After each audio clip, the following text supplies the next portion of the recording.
Welcome back my dear online students. हम लोग modern physics पढ़ रहे थे। मैं अमित सर एक बार फिर मॉडर्न फिजिक्स के लेक्चर नंबर 3 चैप्टर नंबर 11 विकिरण तथा द्रव की द्वैत प्रकृति चैप्टर के साथ। ये हमारा लेक्चर नंबर 3 है। अगर इससे पहले आप लेक्चर 1 और 2 नहीं देखे हैं तो कृपया वो देख लें ताकि ये लेक्चर आपको अच्छे से समझ में आए। और बच्चों, ये लेक्चर बहुत ज़्यादा इम्पोर्टेंट है इस चैप्टर के लिए।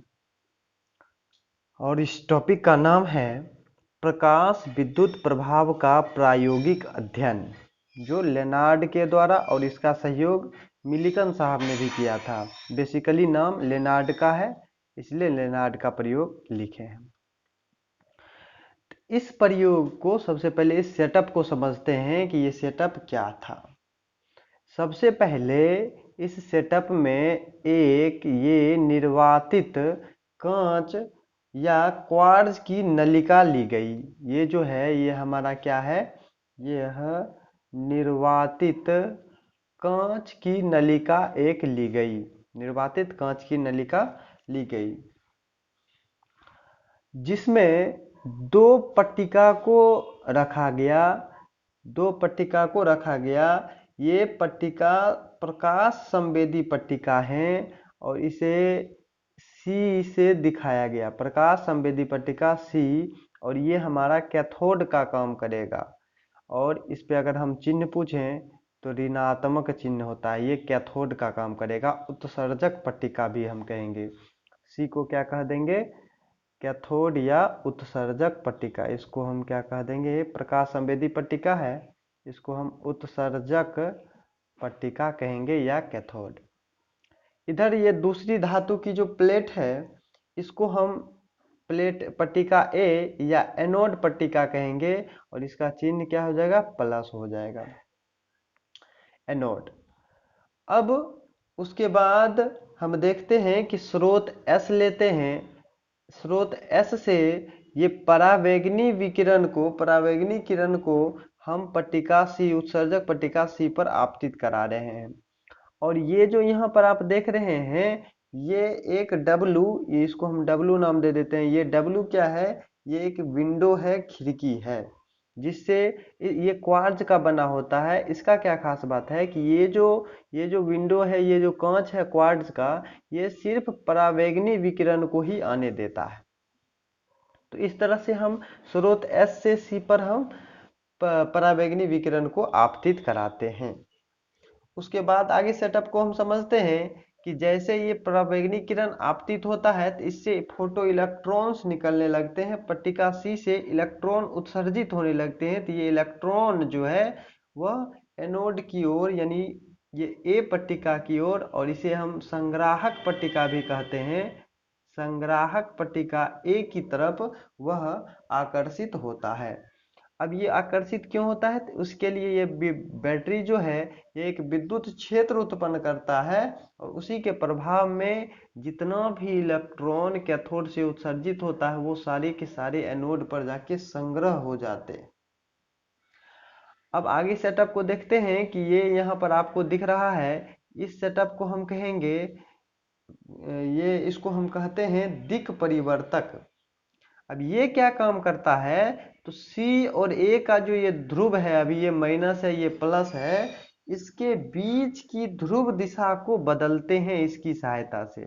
अभी आप देख रहे हैं कि ये सेटअप ये इधर जुड़ा हुआ है, तो गौर से देखिएगा, इधर से ये जाते जाते यहाँ से यानी प्लस, यानी ये प्लस से जुड़ा हुआ है ये ध्रुव, और ये ऋण से ध्रुव जुड़ा हुआ है। अगर मान लीजिए हमें इसे ऋण करना हो और इसे पॉजिटिव करना हो, इसे निगेटिव इसे पॉजिटिव करना हो, तो हम क्या करेंगे, इसको उठा के इसमें जोड़ देंगे और इसको उठा के इसमें जोड़ देंगे। तो इस तरह से ये दिक् परिवर्तक का काम करता है। अगला, जो विभवांतर C और A के बीच, यानी दोनों इलेक्ट्रोड के बीच जो विभवांतर उत्पन्न हो रहा है उसे हम वोल्ट मीटर की सहायता से क्या करते हैं, माप लेते हैं। और जो धारा इसमें प्रवाहित होगा उसे हम माइक्रो माइक्रो एमीटर के द्वारा इसे हम माप लेते हैं। और यहाँ पर ये हमारा विभव विभाजक है।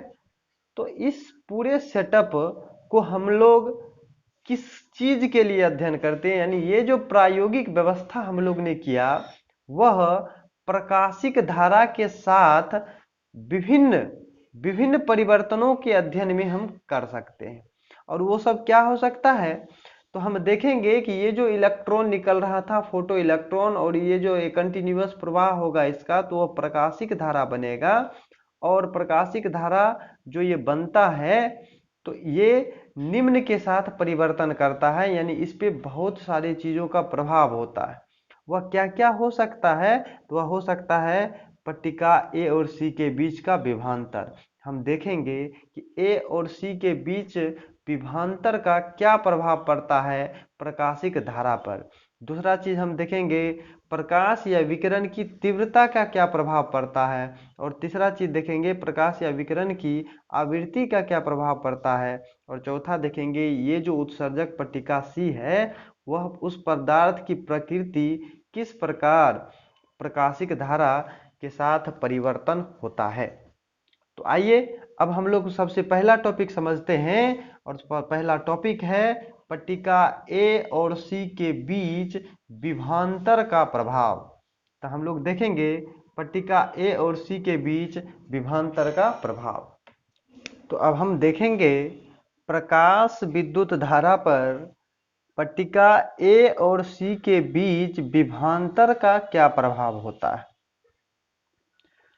तो बच्चों देखिए कि किसी प्रकाश उत्सर्जक प्लेट सी पर एक नियत आवृत्ति तथा तीव्रता I के प्रकाश आपतित किया जाता है।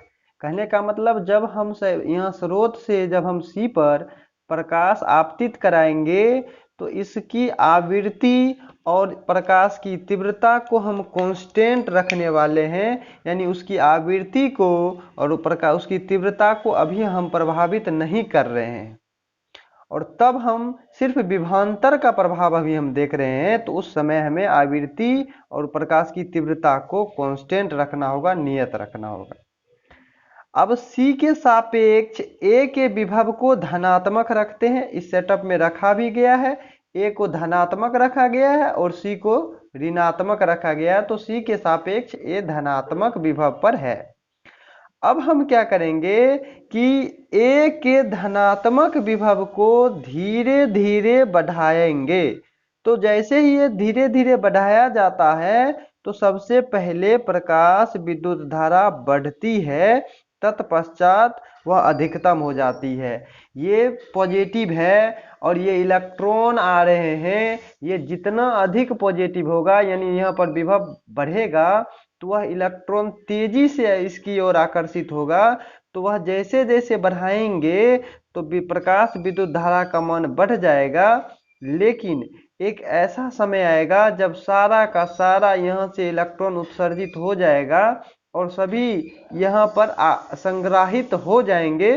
तो उस समय वह प्रकाश विद्युत धारा अधिकतम स्थिति में चल जाएगी और उस अधिकतम स्थिति को ही हम तब नाम देंगे संतृप्त धारा, सैचुरेशन करेंट। ये बात हो गई, सैचुरेशन करेंट प्राप्त हो जाएगा। उसके बाद विभव बढ़ाने पर भी कोई भी प्रकार का धारा में परिवर्तन नहीं होगा।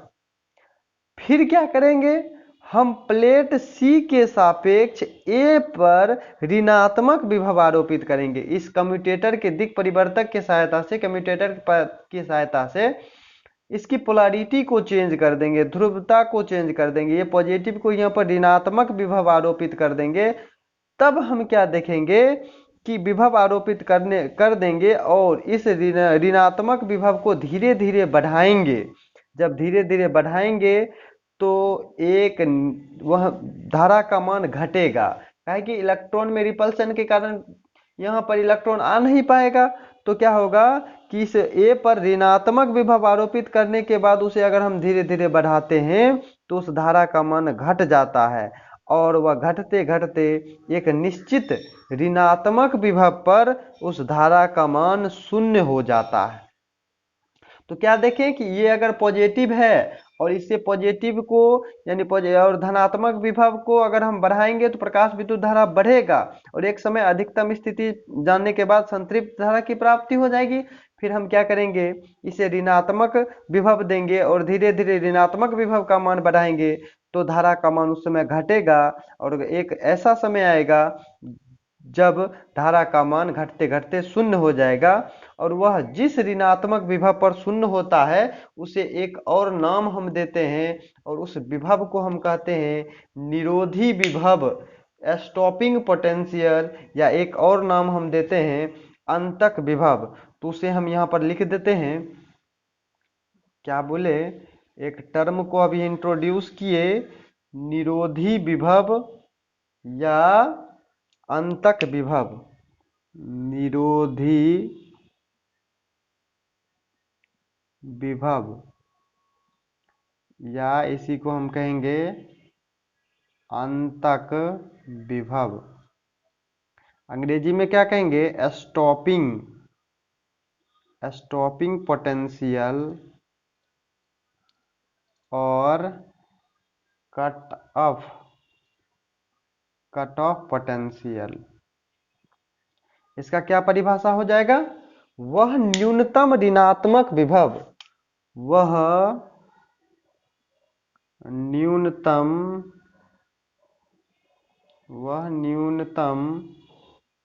ऋणात्मक विभव जिस पर प्रकाशिक धारा, इसे हम IP कह देते हैं, शून्य हो जाती है,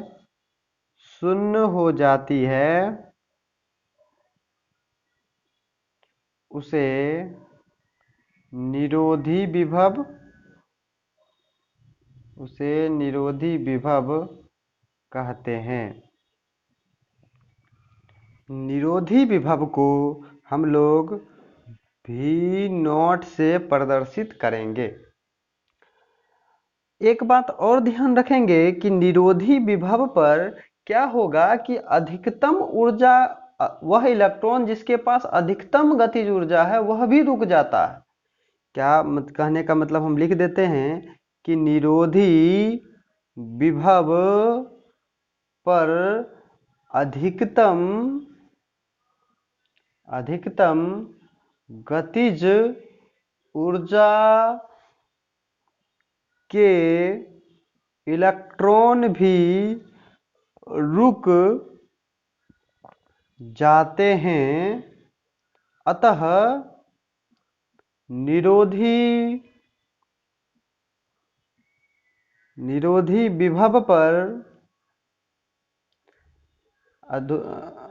विभव पर अधिकतम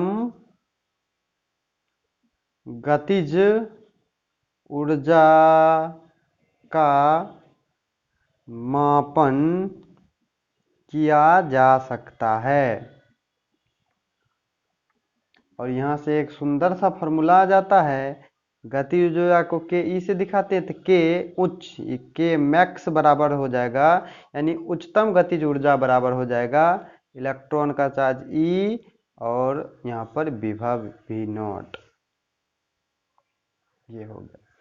अब अगर हम ग्राफ का बात करें कि कैसे हम ग्राफ के माध्यम से समझते हैं कि ये विभव के साथ कैसा ग्राफ होगा, तो हम ग्राफ खींच लेते हैं किसके किसके बीच। तो इधर विभव रहेगा और इधर प्रकाशिक धारा y एक्सिस पर इधर बढ़ रहा है, विभव इधर बढ़ रहा है। तो हम क्या देखे थे कि विभव का मान बढ़ाने पर धारा का मान बढ़ता है और धीरे धीरे जाने के बाद वह धारा अधिकतम स्थिति में चला जाता है और वह संतृप्त धारा कहलाने लगता है। और जैसे ही उसका अगर हम विभव को घटाते हैं तो वह धारा का मान घटता है और वह एक न्यूनतम धारा पर चला जाता है, यानी न्यूनतम ऋणात्मक विभव पर चल जाता है जिसे हम निरोधी विभव कहते हैं। तो उसे हम एक ग्राफ के माध्यम से समझ रहे हैं।